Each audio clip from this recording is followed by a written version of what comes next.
Macron जो हैं France के जो प्राइम मिनिस्टर सर वो विजिट करने जा रहे हैं हमारे पड़ोसी मुल्क हिंदुस्तान। सर वहाँ पर उनके इनोवेशन उनके जो इस्तकबाल के लिए नरेंद्र मोदी खुद जाएंगे और बहुत सारी इंडिया की ऐसी जगह हैं जहाँ पर वो तारीखी जगह है जहाँ पर वो विजिट करेंगे इंडिया के प्राइम मिनिस्टर और वो दोनों खुद। अब आप मुझे एक बात बताएं, जब एक प्राइम मिनिस्टर किसी चीज़ को विजिट करते हैं तो इस चीज़ को स्पेशल मानी जाती है, वहाँ पर टूरिज्म का कितना ज़्यादा फ्लो होगा और मैक्रोन के जो विजिट करने से क्या इम्पैक्ट पड़ेगा दुनिया में इंडिया के रिलेटेड? देखें, ये हमें मानना पड़ेगा कि इंडिया बहुत आगे जा रहा है, ठीक है। उसकी आबादी बहुत ज़्यादा है, वो एक बड़ी मार्केट है, उसके मुकाबले में हम 1/5 पे भी नहीं आते, ठीक है। तो हमें इस चीज़ को समझना चाहिए, दुनिया जो है ना वो ग्लोबलाइज है और दुनिया अपना इंटरेस्ट देखती है और इंडिया में इंटरेस्ट है सबका। अच्छा, किस क्या इंटरेस्ट हो? इंडिया बहुत बड़ी मार्केट है, वो हमसे तो बहुत आगे है ना। देखिए ना, एक तो वो भीख मांग के नहीं खाता, हम भीख मांगते हैं अभी तक। तो मतलब हम चलते हैं सारा उसी फंड्स के ऊपर, ये वो सारे मामला वो इंडिपेंडेंट है अब, ठीक है। फिर वो लोग, अब उनकी कोशिश है वो स्किलफुल लोग पैदा कर रहे हैं। अब आप पाकिस्तान में देखें ना, अब डिग्रियां हैं लोगों के पास, जॉब नहीं है, ठीक है। तो वो चीज़ें इम्पैक्ट करती है। और फिर जब इंटरनेशनली मार्केट ने आना ही आना है, वहाँ पे जहाँ पे मार्केट बड़ी होगी, बाहर से लोगों ने आना है। बिल्कुल सही होगा। इंटरनेशनल पॉलिसी जब हम पढ़ते हैं ना, उसमें एक चीज़ को देखा जाता है, वो इंटरेस्ट, जहाँ पे इंटरेस्ट होगा। अब देखिए वो सऊदी है, दुबई है, वो भी इंडिया में जा रहे हैं। वो तो मुसलमान है, उनको नहीं जाना चाहिए। हम ये सोचते हैं, हम ये सोचते हैं ना, हम कहते हैं नहीं जो तो काफर, ये तो वो हमारे लोग सोचते हैं ना, लेकिन वो नहीं सोचते। वो कहते हैं नहीं, इंटरेस्ट जहाँ पे है लोग वहाँ पे जाएंगे। तो आपने अगर इंटरेस्ट डेवलप करना है तो फिर आपको भी वो चीज़ें करनी पड़ेंगी जो वो कर रहे हैं। वो देखे ना, वो इंडस्ट्री में कहाँ पे चलेगी, इंपोर्ट कहाँ पे चलेगी, आईटी में कहाँ पे चलेगी। स्टॉक मार्केट के बारे, स्टॉक एक्सचेंज के बारे में बताता जाऊं, दुनिया का चौथा बड़ा स्टॉक एक्सचेंजर बन गया इंडिया। मैं कह रहा हूँ कि वो हर लिहाज से आगे जा रहे हैं ना। नमस्कार दोस्तों, मेरा नाम अनुज धीमान और आप देख रहे हैं नेशन ब्रो। फ्रांस के राष्ट्रपति गणतंत्र दिवस की परेड में शामिल होने के लिए भारत पहुंच चुके हैं और उनका रोड शो होना है मोदी जी के साथ में। अब ये सारा कुछ देखने के बाद में कुछ पाकिस्तानियों का कहना है कि हम तो भिखारी हैं, इसीलिए हमारे यहाँ पर कोई नहीं आता है। तो पहले हम इनका रोना देखते हैं, उसके बाद में हम बात करेंगे इस वीडियो के अंदर जो बातें की गई हैं उसके बारे में। वीडियो है डेली स्वैग का। वो मेहनत कर रहे हैं ना। अब देखिए, जो भी मेहनत करेगा ना, फिर चाहे वो किसी कंट्री में है या वो, आप कंट्री छोड़ें, आप मतलब इंडिविजुअल पे आ जाए।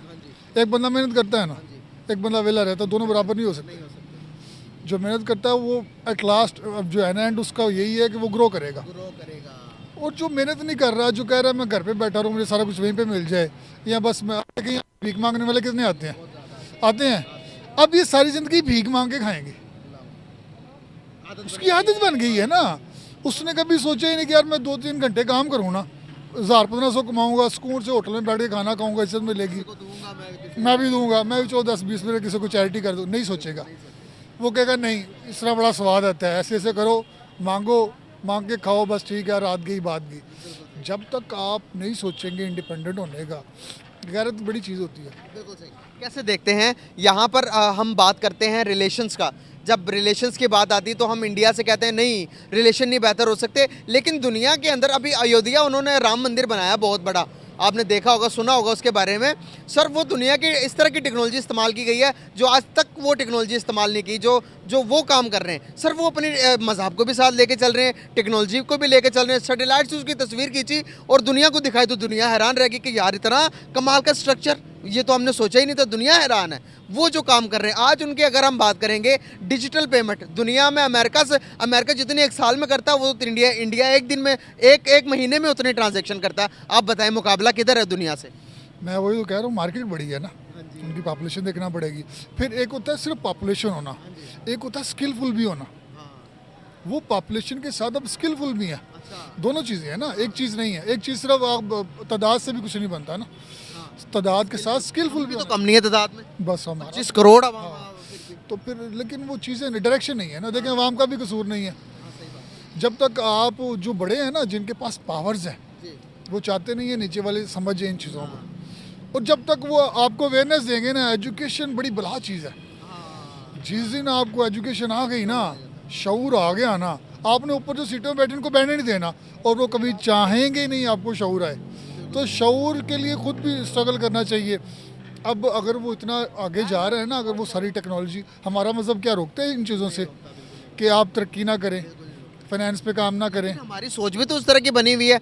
हम अब भी सोचते हैं कि तरवालों घोड़ों पर जाकर चिट्ठी दे के आएंगे, घोड़ों पर जाकर जंग लड़ेंगे, लेकिन दुनिया तो तब्दीली की तरफ जा रही है, रेवोल्यूशन ला चुकी है। इंडिया की अगर टेक्नोलॉजी आईटी की बात करें तो कितने वो आगे चले गए। आईटी के बारे में तो हमारे यहाँ पर अभी तक कोई पता ही नहीं है। अगर लोगों को कहेंगे कि पेमेंट मैं बैंकिंग के जरिए करूँ तो वो डरते हैं कि भाई कभी भी कुछ भी हो सकता है। नहीं नहीं, बैंकिंग को नहीं जानते हम, ऑनलाइन काम की ई कॉमर्स की तरफ नहीं आते, यूट्यूब की तरफ नहीं आते। ये सारी चीज़ें की अवेयरनेस ही नहीं है हमें। एजुकेशन कौन देगा आपको? कौन देगा? एजुकेशन देता है जो पावर्स में है, जिनके पास ओहदे हैं। ओहदेदार चाहता है आपको शऊर ना आए। देखे ना, डिपेंड तो ये करता है ना कि वो चाहता क्या है। जब तक नीचे से ऊपर नहीं लोग आएंगे ना, जैसे हम मिडिल क्लास फैमिलीज के लोग होते हैं ना जो अपना करके खाते हैं, जब तक इनमें से ऊपर नहीं जाएंगे ना तब सिस्टम नहीं बदलेगा।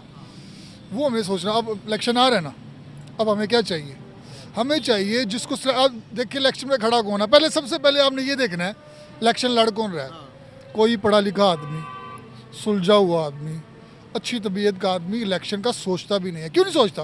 उन्होंने पता है यार क्या है यार, ये जो है ना रफड़, ड्रामेबाजी, टेंशन।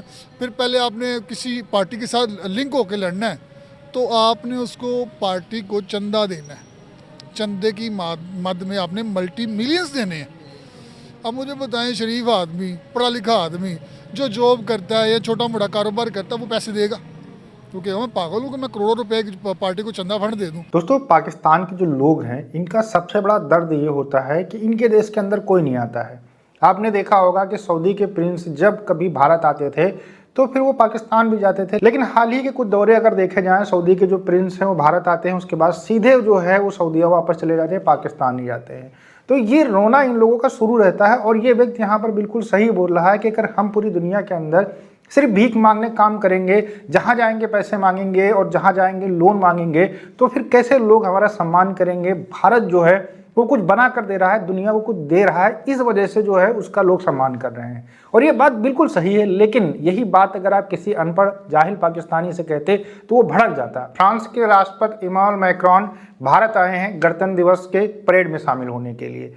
यहाँ पर आना था पहले यूएस के प्रेसिडेंट को, बाइडेन को, लेकिन वो किसी कारणवश यहाँ पर नहीं आ पाए। इसके बाद में भारत ने फ्रांस के जो राष्ट्रपति इनको न्योता दिया और उन्होंने साहस स्वीकार कर लिया।